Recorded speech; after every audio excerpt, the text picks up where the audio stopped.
Hey guys, Barry here and welcome back to your gaming station, Nintendo Back Gaming. And here we are talking today to James Coote from Crystalline Green. How are you, sir? Hello, I'm good, thanks. Yeah, I'm pretty good. Good, that's the end of the show. Yeah, okay, bye. Ciao Bye. for now. Yeah, so today we are here to talk about Flight of Light for the Wii U, which comes out this week, very soon, Yeah, for the Wii U yeah, eShop.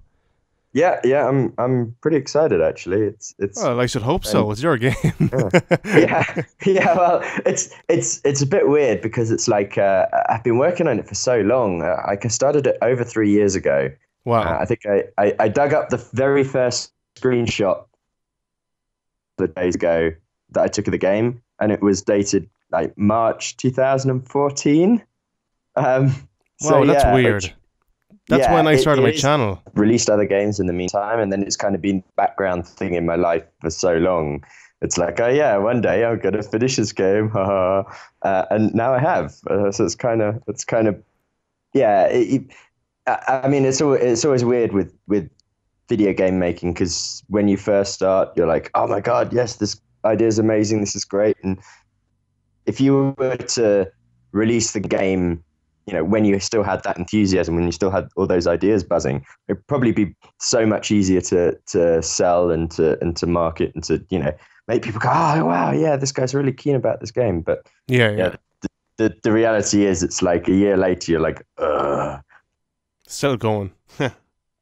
over the line, and you kind of become this grizzled veteran, and that's not a good look. And I feel like I've kind of gone beyond that even now. I'm kind of like, yeah, the game's happening, and yeah, so it's kind of it's a bit of a strange moment for me. But yeah, and again, it's weird because it's like I've had so many different iterations, and it's been kind of this, much like the spaceship on the track itself. It seems to sort of wind in different directions, and at one point I thought the game was going to be like this, and it was going to have all sorts of different, be able to play as like a manta ray or a eagle or whatever, and then other times it's like, oh yeah, okay, like hardcore, racing through space and stuff, and Yeah, yeah. yeah. In the end, it's ended up, I think somewhere where I didn't necessarily plan it from the start, but that was kind of the plan, was to not sort of be like, okay, I've got this fixed idea of a game and I'm going to go away and make it, but sort of let it evolve and grow organically. Yeah. So yeah, for anyone who doesn't know who you are, tell us a bit about yourself. Yeah, sorry. Yeah, so You're I'm grand. Jack. No, just doing the questions, whatever. Typical Yeah, questions. yeah. So I'm James. I'm an indie game developer from originally from the UK. I just moved to Germany like 3 months ago, so I'm living it up here in it's not really sunny anymore, but it actually looks like it's about to explode with thunder. So if you hear any sort of Nice. crackle of thunder in the background, it's probably because I've just been electrocuted. But yeah, I'm here in Berlin, which is a pretty cool city. Yeah, interesting city. But yeah, like in terms of the game stuff, I've been making games for over 6 years, which is kind of weird to think about. And I've actually released games, which is I jokingly say is better than most indies, but maybe I'm being a bit harsh on other indie developers there. But yeah, I've released three games on the Wii U. One wasn't actually technically my game. It was a friend made it for Xbox, and then I did the Wii U version. Yeah. And then I did a strategy game called Totem Topple, which is about 2 years ago, I think. 1.5, 2 years ago. Yeah, Yeah. yeah. And then I did Flight of Light. And then before that, I also made a strategy game for the Ouya, which was interesting experience. But yeah, that didn't work out, funnily enough. And yeah, and then the very first game I made, I actually spent 18 months on it. And yeah, I was like a total newbie, and I was like, oh yeah, I'm gonna make my own engine, and I'm gonna make this small game in inverted commas, and it ended up being this great big monster. And I actually actually quit making that game. I said, right, I'm not gonna finish it, Yeah. or like I'm gonna leave it until, years later when my skills are better and when I'm in a better position to actually do it justice. So actually, that was that was odd because that was like, oh, I've spent all this time on this game, and actually, even though I've got this far, I'm still going to stop and work on other things. But yeah, I will go back. I will return to that game one day, and I will make it, but I don't know when. Yeah, yeah. So, what kind of games did you play growing up yourself, anyway? I play PC games actually, so terrible coming on the sort of Nintendo themed podcast, but yeah, like my parents, I kind of jokingly say my parents had three rules when I was growing up. They were like, right, no drugs, no smoking, no TV in your room, and therefore no console. Right. So, yeah, when I was growing up, it was like it took me ages to persuade them to let me have like a PC in my room, and then it was like, that was only because I could do homework on it. Yeah, right. Yeah. But yeah, so never had a console growing up. So it was always PC games, and it was like, yeah, when I was quite a bit younger, they had to have some sort of educational value. So it was like stuff like SimCity, right, or Civilization. I could say to my parents, "Oh yeah, Civilization. Yeah, I get to learn about history." And yeah, I think that's your excuse. Yeah. Actually, the best one you should have played, I'm hoping you did now, was Carmen Sandiego. I didn't. Of all games you don't play as a kid. Yeah, I know. I think that one was just a little bit before my time. Actually, I think it was. Yeah, it. But I mean, it was odd because it's basically you go down to the game shop and you're like, just look through the shelves and it's like, can I have this one? No. Can I have this one? No. Can I have this one? Oh yes. Yeah. So yeah, what was the other one? Transport Tycoon. It's like. You're either like what, or you're like, oh my god, that's the best game ever. It's and there's a free open source version, so people actually decompiled the whole game and remade it and open sourced it because they were that keen on the game. So you can actually play it for free, which is pretty damn awesome. Or you can buy it and help support the developers. Yeah. Free games. Yeah, free games. Woo! Well, these days it's free games, but then it's like, oh yeah, and I have to pay to continue, or I have to pay to get more gems. It's like, great. No, I mean, I don't have anything against free to play. I think it's just how you do it, and yeah, if it's not your thing, then don't play it. And there's some people who are perfectly happy to, buy extras in Candy Crush Saga. Good for them. Good for them. Yeah. But yeah, so it's like.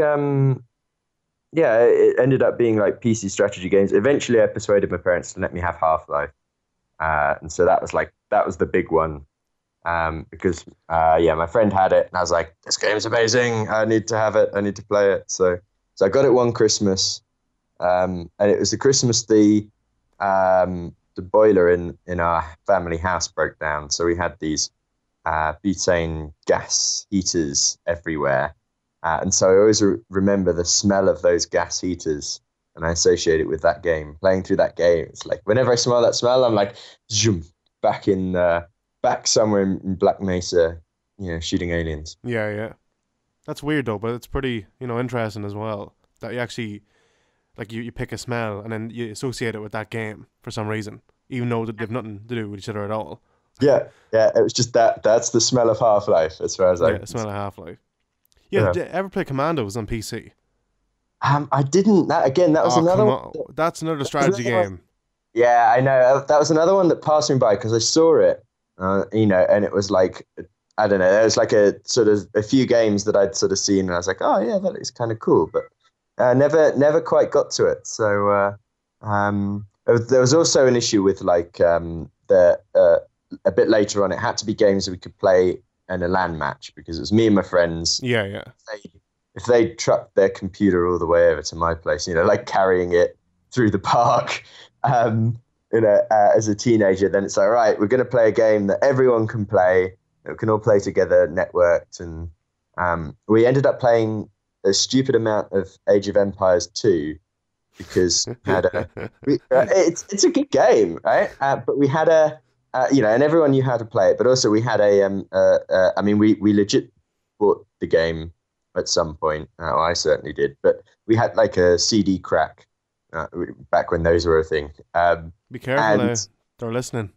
yeah, I know. They're gonna come for me. So, but yeah, like it worked first time, every time, multiplayer over the network. It just worked, right? Yeah. No screwing about with like, oh, you've got the wrong patch, oh, you haven't got enough CD keys, and none of that rubbish. It just worked, right? And so that's what we ended up playing quite a lot of the time. Sounds cool anyway. Yeah, so tell me where you got the inspiration for Flight of Light anyway. So yeah, actually, I kind of alluded to it earlier, but it's a bit of an odd one. Essentially, I suppose in one way you could say Minecraft, which is a really weird answer, but essentially, yeah, well, exactly. I mean, it's nothing like it, but yeah, essentially, it's like, sort of reading about the sort of how Minecraft came about, and it was, like a lot of the messages were about, okay, this is a game where the guy, he sort of put it out there, and he just sort of said to the community, yeah, okay, what do you want? Oh, okay, you want horses, right? Well, I'll put horses in. Oh, you want this, or you want that. And so Yeah. it was this kind of, using the community feedback and kind of building the game, with the people who are playing it in mind. So that was one part of it. And then another part of it was purely not related to any game. It was like I wanted to, I got this Wii U dev kit, right? And I got it because it was like previous project that I was working on. It was like with another developer, and we're like, yeah, okay, we're going to put like our game on all these consoles, because this is back in, when was it, 2015? No, 2014. I can't remember. The year when like Xbox One and PlayStation 4 released, and it was just a bit before that. And Yeah, the Wii U had 2014, come out, yeah. like and the Wii U had come out a bit before, and so and at the time it's like, oh yeah, the indie revolution is here, indie everything. Indie was like a sort of it was like a thing, right? So all these consoles were like, yeah, we're really indie friendly, and yeah, we're all up on this. And to a certain extent, they needed games to be the kind of filler until like the big AAA companies could, Yeah. pump stuff quick enough. So yeah, said, okay, well, let's try this, and so signed up to each of the developer programs, and Nintendo was the first one that sort of came through, and it took a little bit, but eventually they were like, yeah, sure, yeah, here you go, we'll sign you up, and you can be a Wii U dev. And then yeah, the project I was working on, it all fell through and everything, but the Wii U dev kit, I signed up in Crystalline Green in my company's name. So I was like, okay, I've got this Wii U dev kit. Let's make a game with it. And I was like, okay, all right. Well, the gamepad is obviously like a big deal. It's what Nintendo is trying to use to sell the system. So I wrote down a whole bunch of it. Yeah. Well, I thought, okay, I thought, yeah, maybe I can, sort of naively thought back in the day, oh, maybe I can be the one to sort of help rescue Nintendo from, from this sort of quagmire that is the Wii U, and that's pretty stupid, to think that like Nintendo needs rescuing by me. But the thing was, I wrote down like a whole bunch of different like just little 1 or 2 bullet point ideas for games, and yeah, and I had a list, and then when I was playing around with the dev kit, I realized, oh, it's got the Wiimotes as well. I kind of hadn't quite clicked that, same as the Wii, it supported the Wiimote. So I was like, oh, okay, I'll add some ideas to, that are just for the Wiimote as well as for the gamepad, and then I'll work my way down the list and prototype each one, and yeah, see which one works. So I started off with one that was like prototyping with the Wiimote, and yeah, I just never got onto the other prototype. So I was just like, oh, this is pretty cool, and made a game where you're waving this Wiimote around and you're using that to change colors, and thing, because I had mixed with this idea of like organic evolutionary game design where you let the community feedback and help guide the development. I was like, okay, let's see what happens if we take this Wiimote game and just let people run with it. Yeah, yeah. The reason it didn't work like Minecraft, well, lots of reasons, but I think I hadn't quite clicked, because this was the first time I'd really done console development. I hadn't quite realized, it is quite restrictive. It's like you can't just take the dev kit to like the local meetup or to like the little, local anime convention or video game show. You can't do that because it's under all sorts of NDAs, and you can't do that anyway because you've got to carry around this enormous TV with you, and you got to plug all this stuff in. It's not like for a lot of indie developers, it's like, oh, you just pull out your phone or you just flip open your laptop and there's your game, and you can show it to you can show it to your to whoever's playing, and you can tinker around with it. So it's not really designed for that. But I still lugged around this great big TV, and I got like a demo unit from Nintendo, which they very kindly loaned me, and I went round, and so I got feedback from lots of people, and some people were like, oh, well, this kind of looks a bit like a racing game, so maybe you should, kind of put it on a track and you'd be flying around. And someone else was like, oh, this kind of looks like a rhythm game, because I think it looked a little bit like Audio Surf, just sort of, by chance. So they're like, oh yeah, you should make it all in time to the music, and other weird random stuff like I took it to quite a few shows, and there's quite a lot of colorblind people. It's something like one in 100 men are colorblind.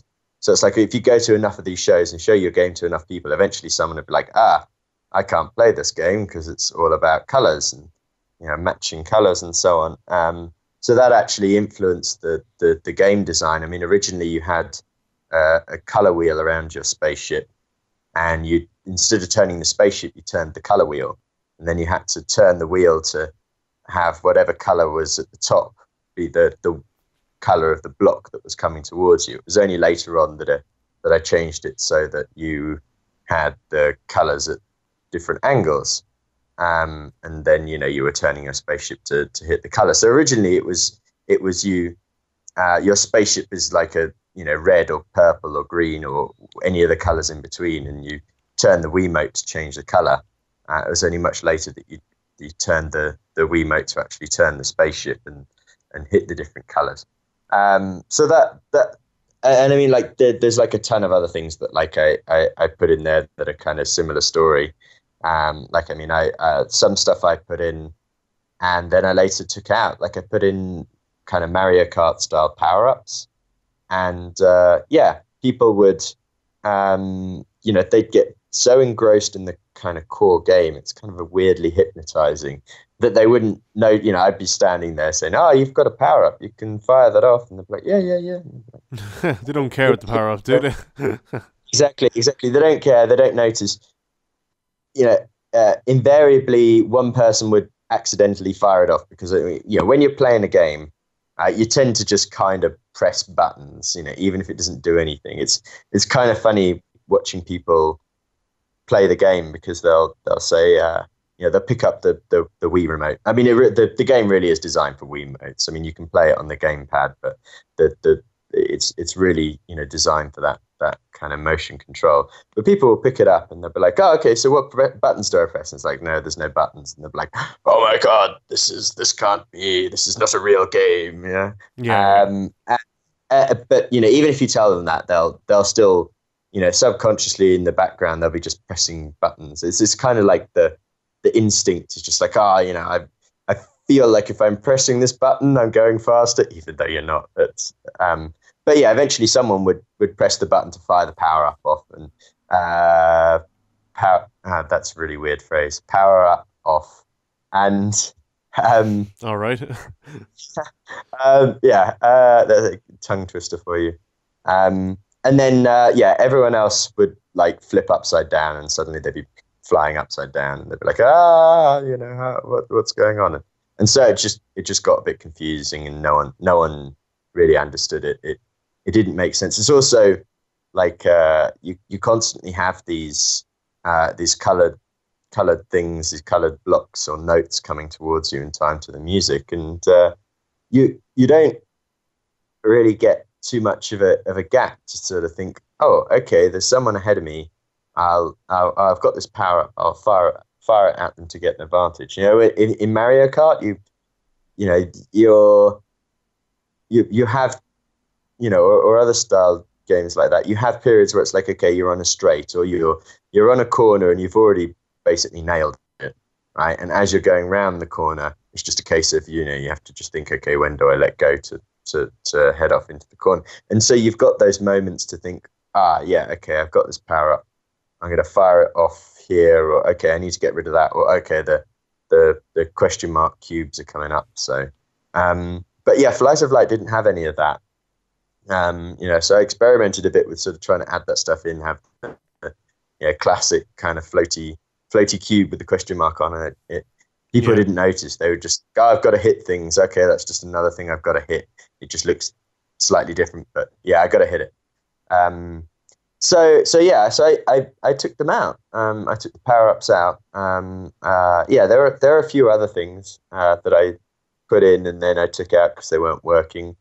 Like with the race mode, people would ask me, like, they'd play the game and then they'd be a bit like, oh, okay, I'll like, we're kind of racing against each other, but it's more kind of like racing at the Olympics rather than racing, you know, bashing into each other and knocking each other off the track. You know, maybe there's some more interaction you could have, or at least like have a mini map, right? So you can kind of tell, okay, how far ahead are like the other players, and you know, if you can't see them. And then I'd then point to the screen where they'd just been playing, and I'd point to the mini map, and they'd be like, oh, because they concentrate so much on that core game that they'd been playing and they hadn't even seen the mini map. You know, it'd be right there in the middle of the screen. So stuff like that, I took out because, yeah, firstly, I mean, from a boring technical point of view, it adds to the complexity of the program, and when you know, to the software, and when you're sort of trying to, you know, turn it and change it and go in different directions, you end up collecting a lot of junk like that. But as well, just because it wasn't being used, it wasn't being noticed, and so it was just kind of adding to the sort of visual junk that you get on the screen. So yeah, there are quite a few things sort of that nature that ended up going in and then coming back out again. But yeah, that was quite a long answer to the question of where did this game come from, because it kind of came from all sorts of places. That's the short answer. Yeah, lots of places. Yeah, so tell us about the music, you know, because I have played the game, you know, thank you very much again for early hands-on, and like the music for me stood out like straight away. Okay, that's really nice. I mean, the story with the music was that about this time last year I decided, right, need to actually get on and finish this game now. What are the things that are blocking me? And the big thing that was blocking me was the music. It was like I could license music from like a random, you know, music library.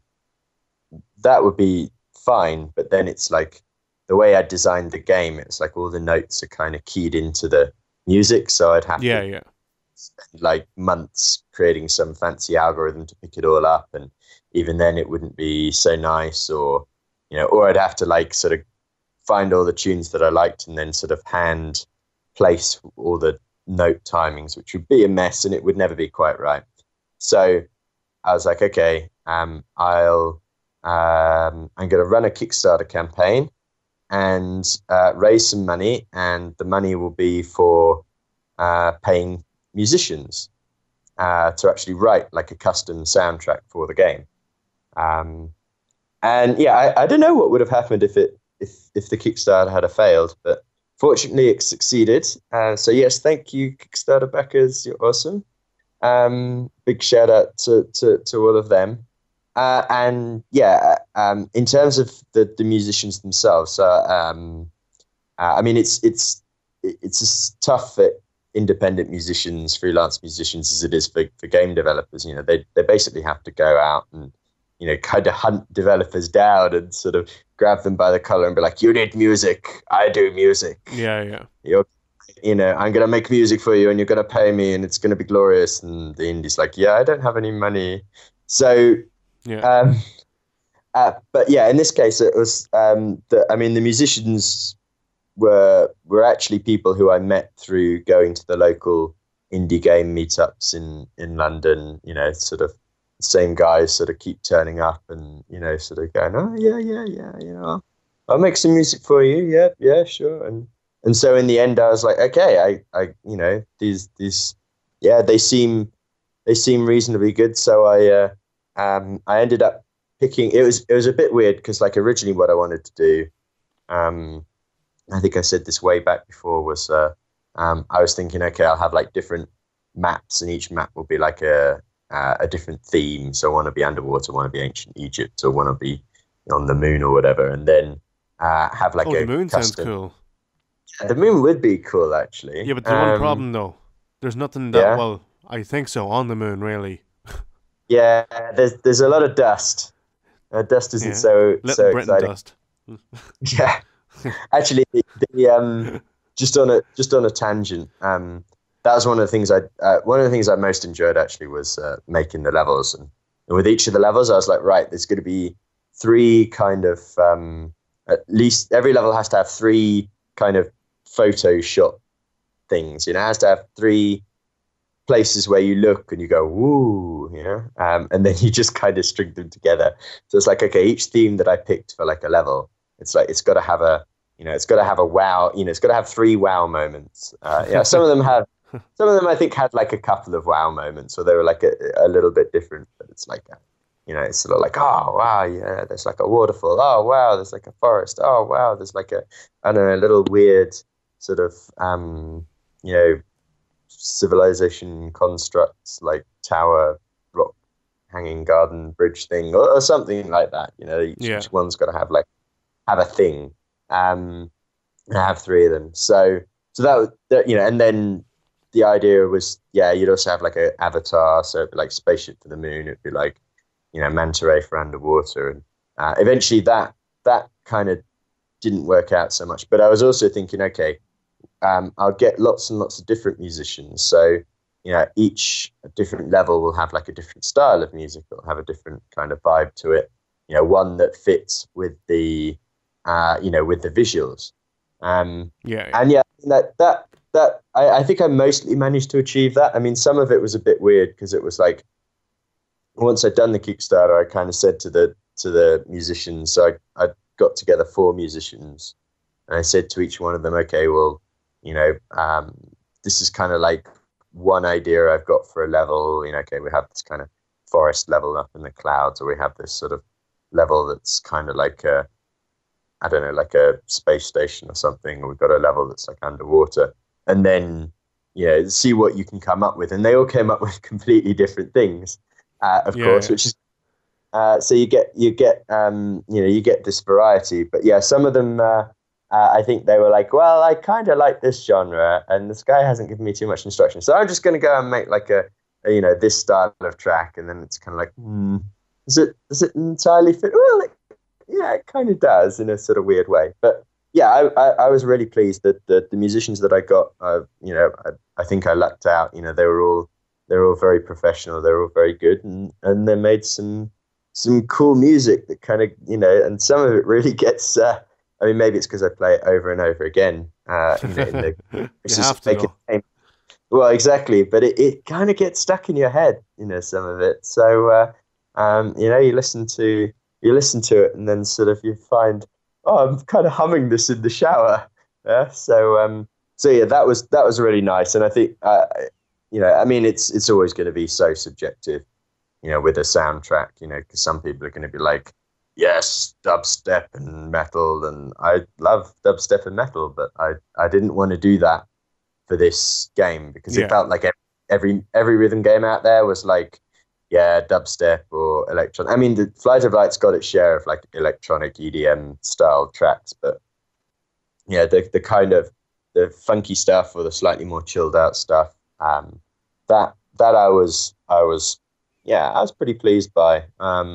Yeah, and I felt that was like, okay, this does set this game a little bit apart, even if it doesn't always feel entirely consistent throughout the game. It still kind of gives it a bit of character, you know, and yeah, that's been really nice. It's been really, really important. So yeah, that's the story of the music, the slightly elongated story, but yeah. Yeah, but like me telling you, like, well, me not telling you, well, me asking you the music, you know, because me being a musician myself, me that loves video game music. So it was like, you know, I have to check this out, and it's like, oh, cool. You sent me the Bandcamp link, which I will leave in the description below. Yeah. Plug in. Yeah, well, actually, the agreement was because the musicians are quite worried about like, okay, what kind of happens to the rights to the music and so on. Yeah, so, well, understandable. Yeah.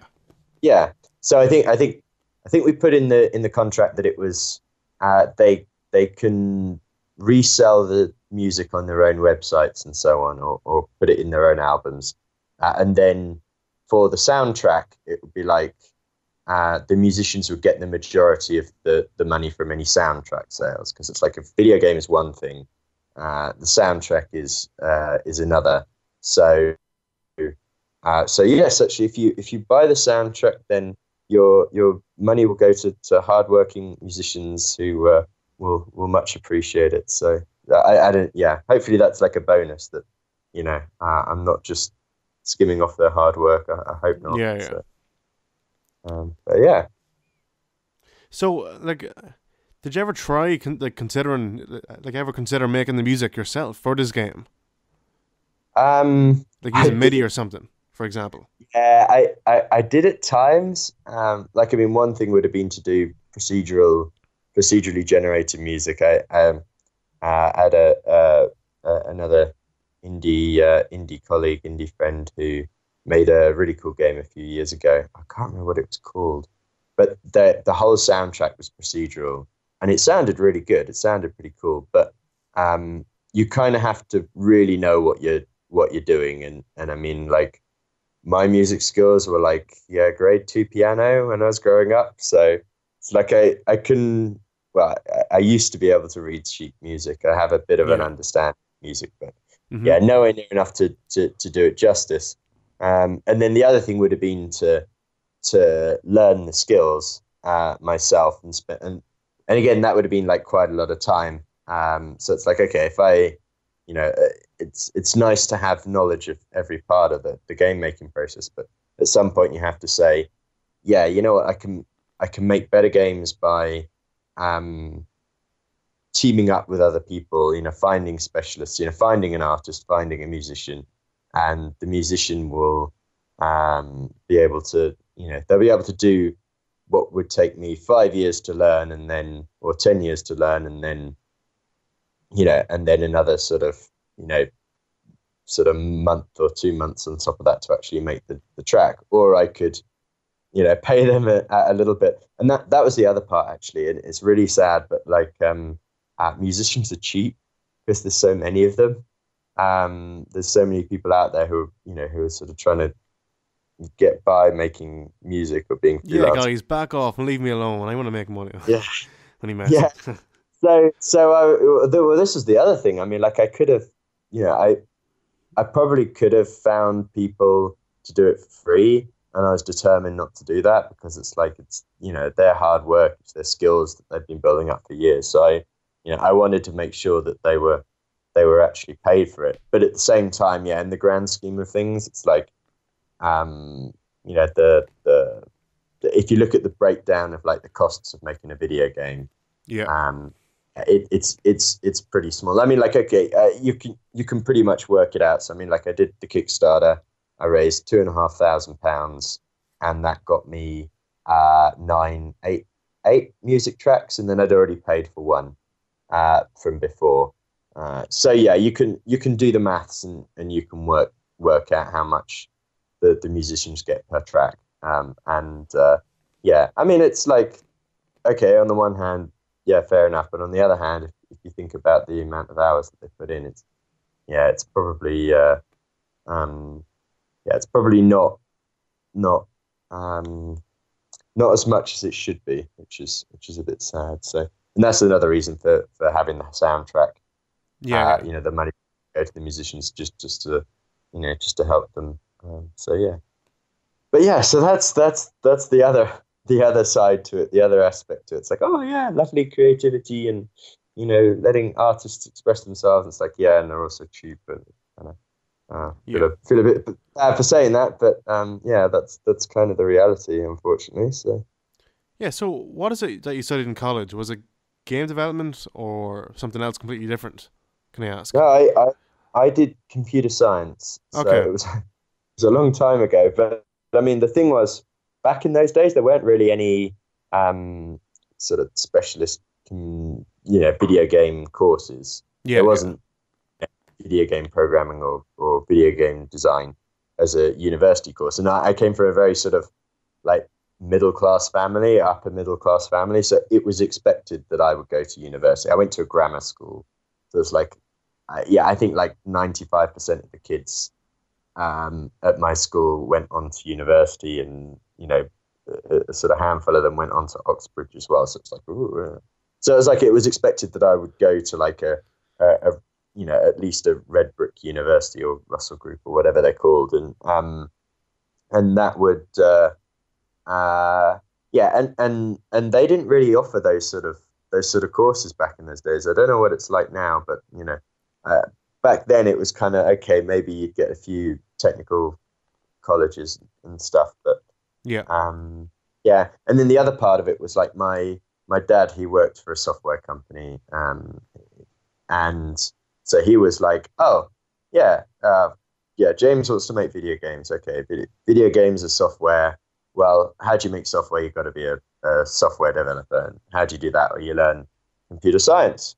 So they packed me off to university, and I studied it. And it was only years later, when I got into the industry and learned a bit more about making games, that I realized, that's probably not what I should have done. I mean, the reason I wanted to make video games was because when I got Half-Life, we talked about it earlier, but it came with a level editor, and I spent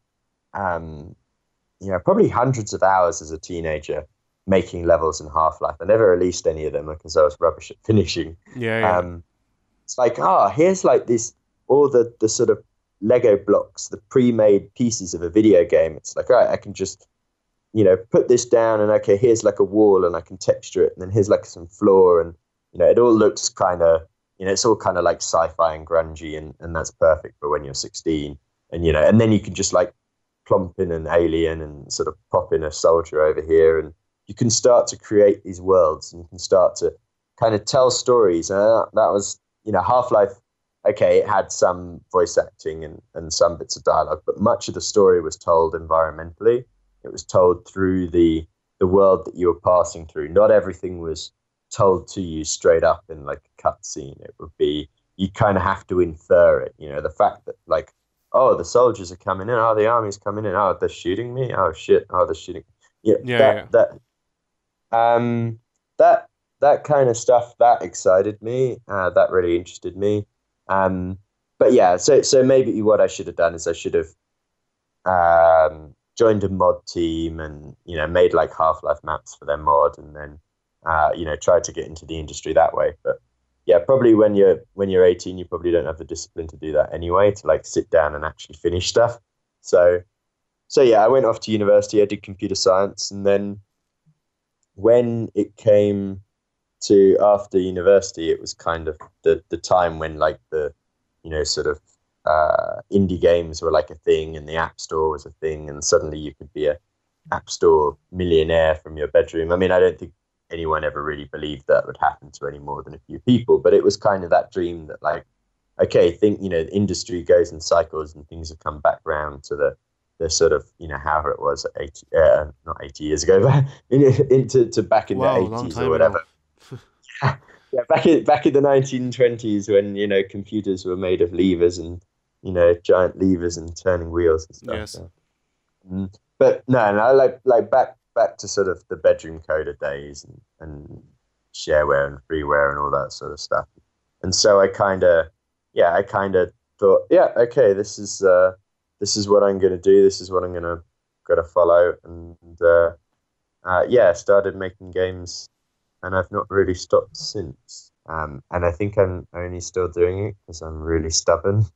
I'm like determined to like make the next awesome game or whatever. And like, I gotta damn well. It's kind of the same as well with this. It's like, okay, why in God's name are you releasing on Wii U? I mean, from a business point of view, it makes Yeah. zero sense. But Yeah. it's kind of like, oh, you know what? I started this game for the Wii U. I made it for these, Wiimotes, and yeah, I'm damn well going to get it on the Wii U. I'm not going to be thwarted by the mere fact that the Wii U is, is on its last legs, and its successor is having an amazing time. Nah, damn it, this is it's gonna be on the Wii U, and people are gonna be able to buy it, and they're gonna be able to play it on the platform it was designed for. I mean, like funnily enough, it works really well on PC by chance. It works really nicely with the mouse, and it works, I mean, like the PlayStation, you got the it's basically a Wiimote inside the DualShock 4, so it actually works really nicely on that. But it was designed for the Wii U, it was designed for the Wiimote. So yeah, maybe it's or maybe maybe it should have been out in the Wii era. Maybe it was like 10 years too late. But yeah. So that's why it's on. It's why it's on the Wii U. But yeah, it's on the Wii U mostly because of my stubbornness, and that's my stubbornness is kind of why I'm still making games as well. So yeah. Okay, so what advice would you give to people who want to make, who want to start video games? Okay, so let's just say me, for example. I want to make a video game. Okay, let's pick space, right? And what would I have to kind of learn, like what kind of program should I go towards? Like what would be the easiest platform, you think, for people to start off making games? Unity, Unreal Engine kind of thing? Or would it be Construct 2, for example, or whatever? Yeah, so I mean it depends where you're coming from, and this is the other thing that I say to a lot of people. Like so I mean what I should have done is I should have stuck with level design, because that's what I really get a kick out of. But what I say to people is like, okay, you want to make video games, so try out each of the different things, because this is the thing. Almost all of the different jobs in video games, the different parts of making a video game, almost all of the tools are free, or you can get free versions. So if you're, if you're a musician, there's free music software that you can download. You can go out and make. You can do that anyway. You know that already. But if you're thinking, okay, what part of games do I want to get into? Well, you can download Blender, and I mean, I know it's not the easiest tool to learn, but it's free, and you can make some really cool stuff in it. There's a million tutorials online, how to.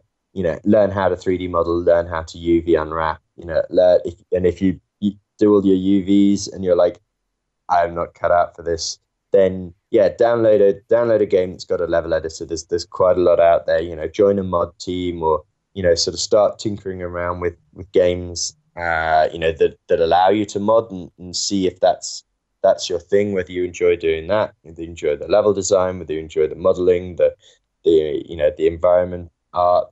Find the thing that, when you're, I mean, I think this is the other thing. It's like for I'd recommend PC as a platform as much as console is a thing now. And it's really cool that people are enthusiastic about making console games, and that it feels like now anyone in a way can make a console game. Yeah, now, like, is that good or bad, you think? Can I ask? Like, I'm asking from a developer point of view. Would you consider it competition, or is it good for business? So it's it's absolutely dire for business. Let's not make any let's not make any pretenses about that. I mean, the fact that there are as far as I'm concerned, there's more people making games than the world really needs people to make games, right? Oh yeah, there's more games time. being made. Yeah. So but it's you can't really say, oh, okay, this person has the right to make a game, but this person doesn't, or it's like, How oh, dare you make a sorry, game? video, video games is full, you're not allowed in. Sorry. Um, the flip side is from an artistic point of view, it's absolutely fantastic. I mean, it's like, if you are a video game developer as an artist, then the world really is your oyster. You have so many opportunities. Um, I mean, if you're doing it, I think the trouble with most indies is that they kind of think, it's like, and I'm guilty of doing this. I do this all the time. It's like I go to one event, I go to one conference or whatever, or video game meetup, or I watch a video online or something, and it will be about, the beautiful magic of video games and how you can tell an emotional story and how you can bring people to tears and how you can challenge, humans and convey human emotions. And it's like, yes, I'm going to make this beautiful game. It's going to be this wonderful thing. It's going to be full of humanity. And then you go to the next video game conference or meetup or whatever, and it's like, okay, right, well, you've got to think about your KPIs and you've got to think about your analytics and who your target audience is, because if you want to be making your wonderful art video games, well, you've got to make money, and because you've got to feed yourself. So how do you do that? Well, you've got to think about the business. So Yeah. you yeah, and so you end up thinking, oh, okay, right, well, I've got this game and it's got like this unique mechanic and different art style, and oh, well, of course, that will be the unique selling point, and that will be the thing that will make it stand out from the rest of the crowd. And yeah, and so it's like, okay, I can mix these two things. I can mix the art side and the business side, and that's what I've always done. And I've seen so many other indies do it, and it's bollocks. It doesn't work. I'm sorry to break your dream, but don't do that, because you just end up compromised. You just end up, sort of having your eye on one thing and another thing, and they're two very different things. The people that I've seen, I mean, you do get some people who make it in quote marks as indie video game developers, but I mean, it's close to sort of, it's 5% if we're generous, probably more like 2%.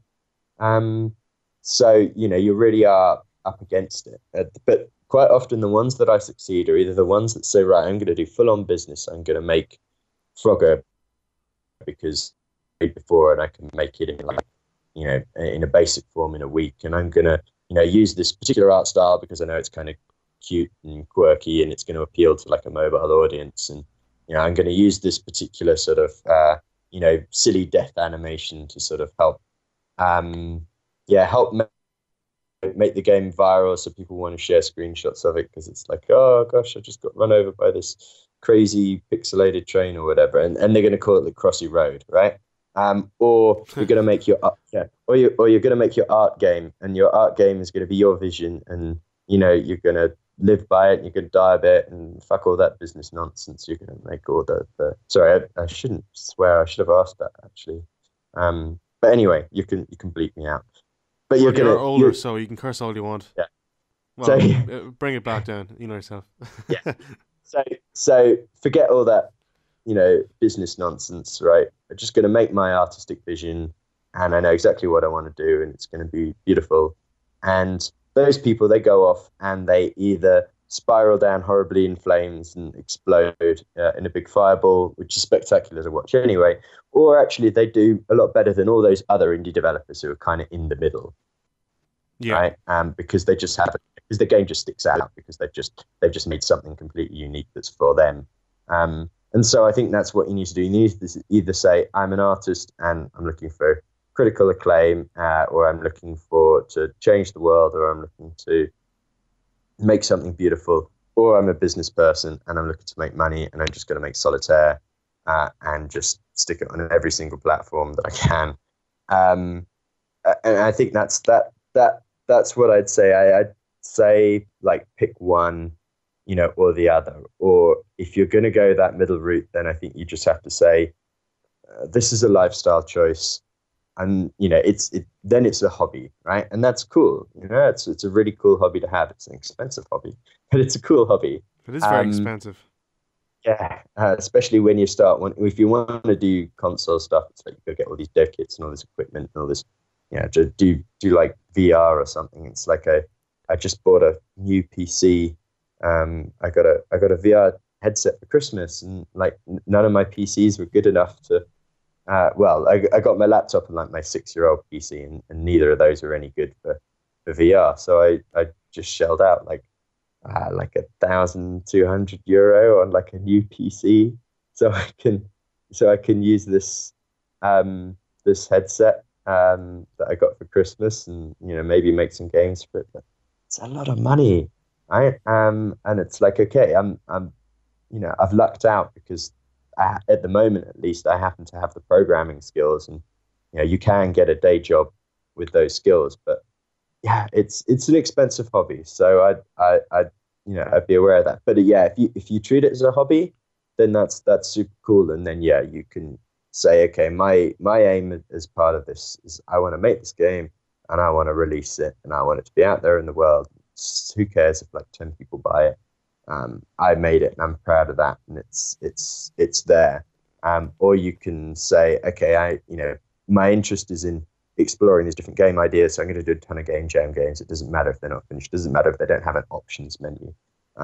It's cool. I got to explore an idea. I got to try something different. I got to kind of push the boundaries of game design, or push the technical limits of what you can do with shader programming, or whatever it happens to be, your area of specialism.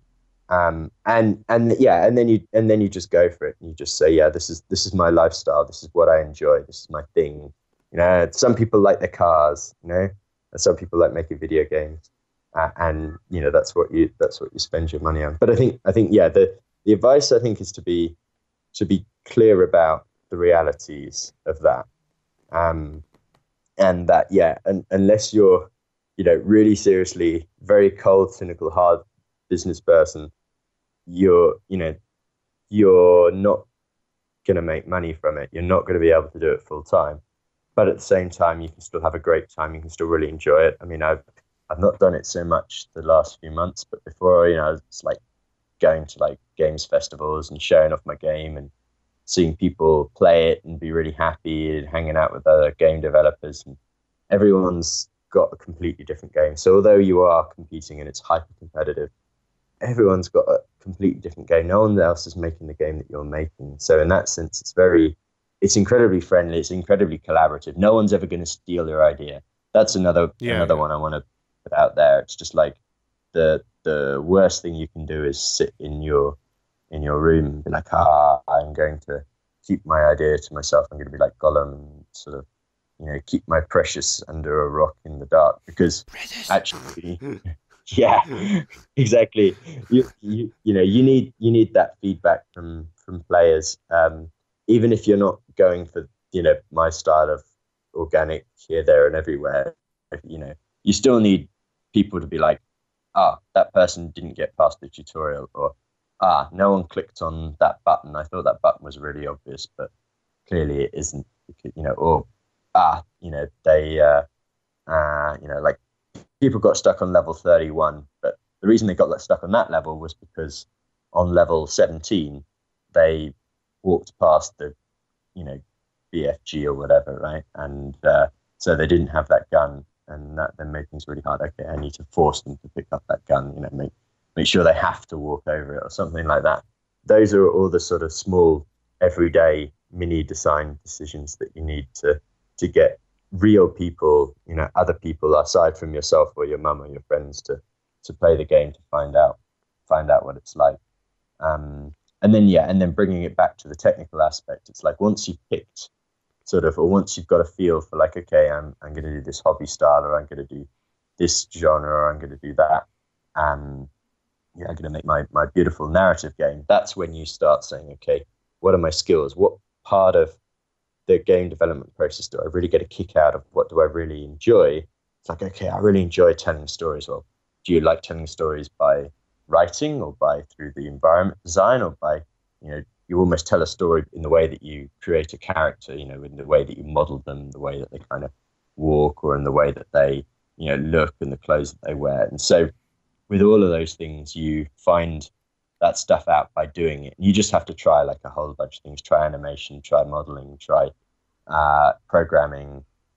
So yeah, I mean, and then the final part of it, which kind of comes back right back to your initial question, is once you found what you want to make and you found the part of the process that you're good at, then you need to team up with other people. I'm terrible at doing this. I try and do everything on my own.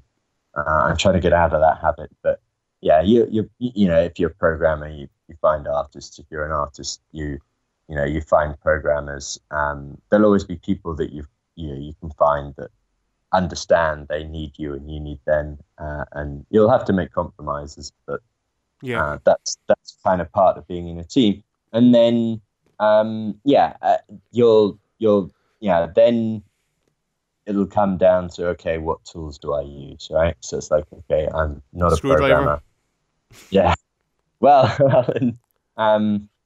some people make physical games. I know a couple of guys who they make like alternative controller games. So they're in like the electronics lab. That's their game dev, Yeah. making these really weird and wonderful things. But yeah, if you're an artist, then and what you care about is telling the story, and you don't care if it's just like a standard platformer or whatever else, then or top down sort of Zelda like thing or whatever, then yeah, you pick Construct, or maybe you pick Game Maker or something like that. You pick something where it's like, okay, I can just pull this genre off the shelf, and what's important is the art, what's important is the story, what doesn't really matter so much is the mechanics, or the mechanics are there to simply support the story, right? Mm-hmm. Or if you're the other way around, it's like, okay, you're very mechanics focused. Like, okay, this jump is going to be like this, or what if you could do like a triple wall jump instead of a double wall jump, or you could have infinite wall jumps, but they're really hard to pull off, and and then or what if you have grappling hooks, and then you've got like this idea of like this grappling hook physics where you're sort of bouncing around, or it's something like Worms back in the day, where you kind of sort of bend around the different lumps of terrain in the world. Then probably you need to be a programmer, and then you need to be able to get into the code and be like, okay, I'm gonna tinker with like these numbers, and I'm gonna change like the physics of this and everything. And then it's a case of, okay, you pick something like Unity or Unreal, or maybe you even make your own engine if that's your thing. And then you say, okay, right, well, I'll just get an artist, I'll get a musician in who can quote make it look nice. So yeah, it's all about finding. I mean, I know some people, and they write their own engine. It's like, why would you do that? Because they just enjoy that side of programming. That's just their thing. So I think that's the other part of it. So sort of pick the sort of wider. What are you going to do? You're going to make games for art. Is it going to be a hobby? Is it going to be business? And then you then break it down to the next level, which is say, what skills do I have, or what part do I really get a kick out of in the game making process? And then finally you say, okay, what tools are going to help me achieve that? And who else do I need to bring in? Sometimes you can replace someone with a tool, which kind of sounds a bit bad. That does sound bad, actually. Sometimes you can. Yeah, Get this tool. sometimes you could be like, okay, So sometimes you can say, well, I'm making a 2D platformer. I can buy one of those off the Unity Asset Store, and if it doesn't need that much adapting, I can probably learn a little bit enough programming to be able to skip to the next level or whatever. But I've got some beautiful art, and if I can put my beautiful art in that game, then I can tell a beautiful story. I can make a beautiful looking thing, and that's what we need. So it's those three steps. Sort of, pick a direction, pick a skill, or a couple of skills, and then pick the tools and find the people to help you execute on it. Okay, just a few quick, I guess maybe 1 word, 2 word answers, questions, if you get me, before we wrap up. Do you own a Switch? No, I don't. I'm waiting for a price drop, or maybe one with more memory. Price drop is not going to happen soon, James. Exactly, it's not going to happen. It's too popular. Yeah, I mean, like I thought about it with the Splatoon bundle. I'll see what bundles are on at Christmas, but yeah. I could probably talk about Switch for like another hour, but I won't. I haven't got an hour. No, I know. I haven't got a Switch, unfortunately, either. So Okay. that sucks. But yeah, Do you plan on getting a Switch? I do at some point. I think if I was making a game for the Switch, then yeah, obviously I'd go out and get one.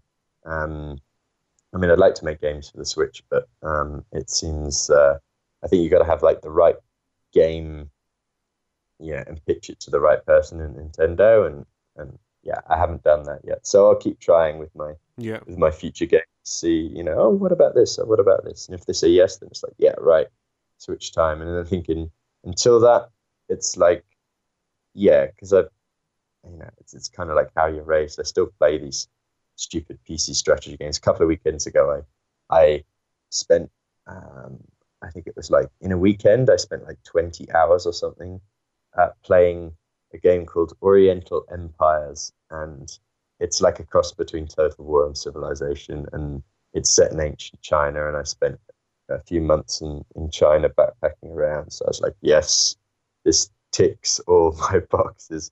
But it's the sort of game that takes like 5 hours to learn how to play properly in the first place, and that's even for someone who plays a lot of strategy games. So it's like you don't really get those sort of games on Switch. So that's kind of like, yeah. And then I've also got my Steam pile of shame, which is not as big as some people's, but it's still quite big. So I still got to mash my way through that, and then it's like, okay, yeah, let's see what's on the console side of things. And yeah, Switch is because you can take it around with you as well. It's like, Yeah. yeah, it just makes a lot of sense. Okay, so what would be the first game that you buy for your Switch? Because like I haven't had the Wii U. It's like I love Splatoon, I love Mario Kart 8, but would I buy those again? Because I've kind of already got them, and I'd want something new. Um, I New and it, blue. it might be Zelda, because I don't have Breath of the Wild on Wii U, I'll buy it for and I Wii don't, U. and I, it's probably really cheap by now. Um, but yeah, it probably would be Zelda. I mean, I've played one Zelda game in the past, which was A Link to the Past, and that was kind of weird because I I was like, I've played this game before, kind of vicariously, because so many games have kind of copied it or take inspiration from it. I'm like, I've played this game before, even though I haven't. It's a very odd experience.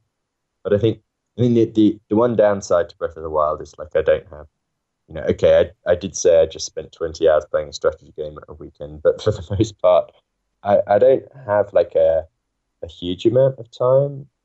So it has to, it's like I have to binge game. It's like I have to sit down for a whole weekend and, you know, literally spend the whole weekend finishing one round of Civilization or whatever. And then yeah, so I think it'd probably be Breath of the Wild, right? And it's kind of like the sort of Switch game, really. Maybe one to Switch for research. Yeah, but yeah, I don't know. There's nothing. Because I keep seeing all the games coming out for Switch, and I'm like, yeah, yeah, yeah. It's like I played Overcooked.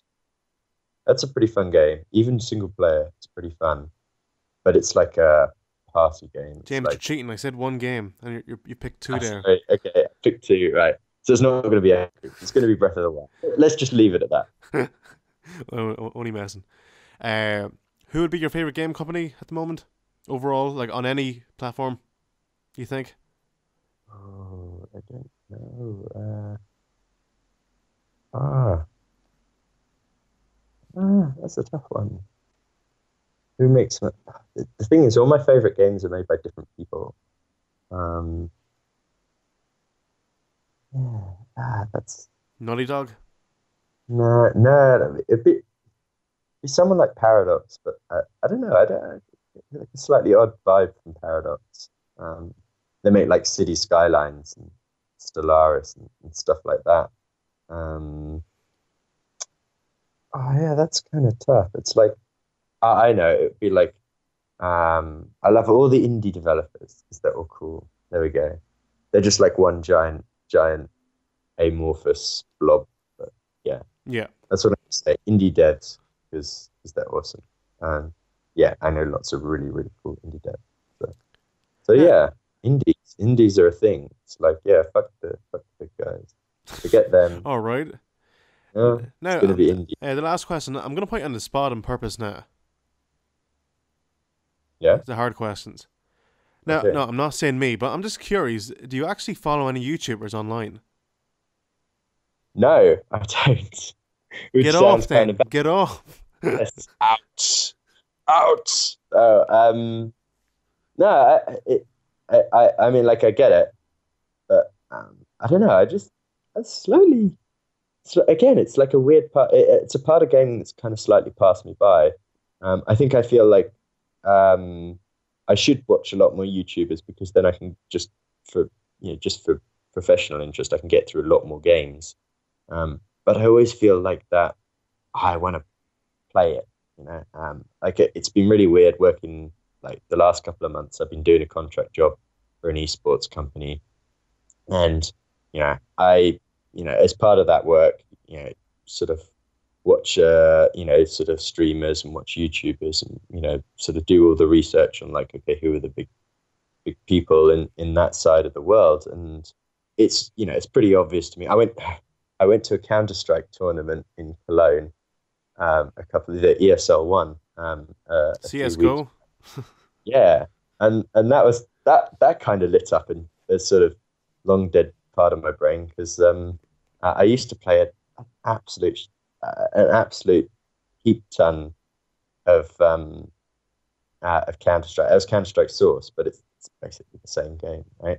Um, and that was fascinating because it was like a stadium of like, I don't know, 10, 15,000 people, and it's like someone gets boom headshot in like the last second of the round and the whole stadium goes, whoa! Yeah, you can't help but not feel something there, for watching. But yeah, kind of sat at home. It's like, yeah, I don't know. I just never got into watching stuff on YouTube. Every time I watch, I'm like, that looks like a really cool game. I want to play that game. And then I'm like, forget the YouTuber. I'm gonna play that game now. Yeah, So, thanks. yeah. So I guess you guys help sell games to people like me. It does actually work, but then yeah, you don't get to watch the rest of your playthrough. So, but yeah, Wow, that's awkward now. Thanks. yeah. Sorry. You're grand. How only messing. Okay, James, thanks for coming on the show. Yeah. Uh, Thanks. Yeah. yeah. So, where can we find you on social media anyway? So on social media, I'm James A. Coote, which is Coote at the end, or you can Google me, James Coote, again, Coote, and I've made myself as loud as possible on the internet. Or you can search for Crystalline Green, and it's actually named after a song. So you'll either get the song or you'll get my company.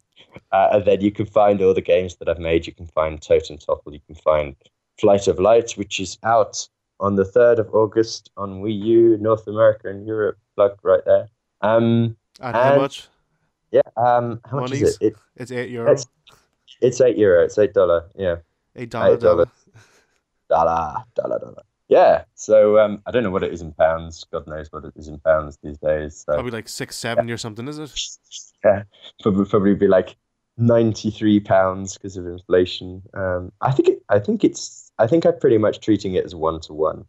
It's like I got my bank account back in the UK and living here in Germany, and yeah, you put your card in the machine. It says, "Do you want to accept this conversion rate?" It's like I don't really have a choice, do I? And the machine's like, "No, you don't." And it's basically 1-to-1 now. Yeah. So yeah, it's kind of painful because it's quite a bit more than that a year ago. But yeah, yeah. So $8. It's on Steam as well.